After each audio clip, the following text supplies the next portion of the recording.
2 लाखापर्यंतचं कर्ज जे आहे ते त्यांचं माफ होणार आहे. राज्य सरकारने पावसाळी अधिवेशनाच्या अंतिम आठवड्याच्या शेवटच्या दिवशीचे अधिवेशन पार पडलं. त्यामध्ये शेतकऱ्यांना अतिशय गोड बातमी दिली, कारण शेतकरी बांधव अतिशय आतुरतेने शेतकऱ्यांची जी कर्जमाफी आहे त्यांच्या खात्यावरती पैसे कधीपासून जमा होतील याची प्रतीक्षेत होते. आणि फायनली सरकारने जाहीर केलं की 50,000 ऐवजी आता प्रत्येक शेतकऱ्याला 2 लाखाचं जे अनुदान आहे ते मिळणार आहेत आणि लवकरच याची रक्कमसुद्धा जमा केली जाणार आहे.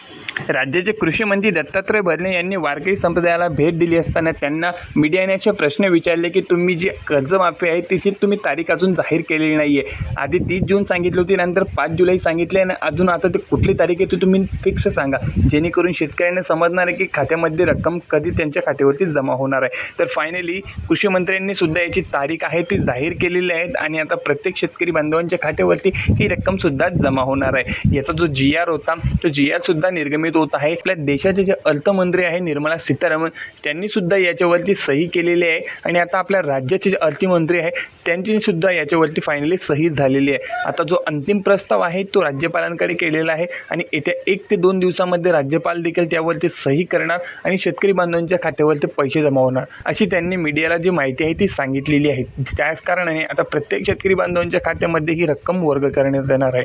सोबतच पीक विम्याचे सुद्धा 17,000 रुपये प्रति हेक्टरी शेतकरी बांधवांच्या खात्यावरती जमा केले जाणार आहे. यासाठी काही ऑफलाईन फॉर्म सादर करावे लागणार आहे. त्या ऑफलाईन फॉर्म भरून तुम्ही जे कृषी सहाय्यक असतात त्यांच्याकडे देऊ शकता, जेणेकरून तुमच्या खात्यावरती ही रक्कम जमा केली जाणार आहे.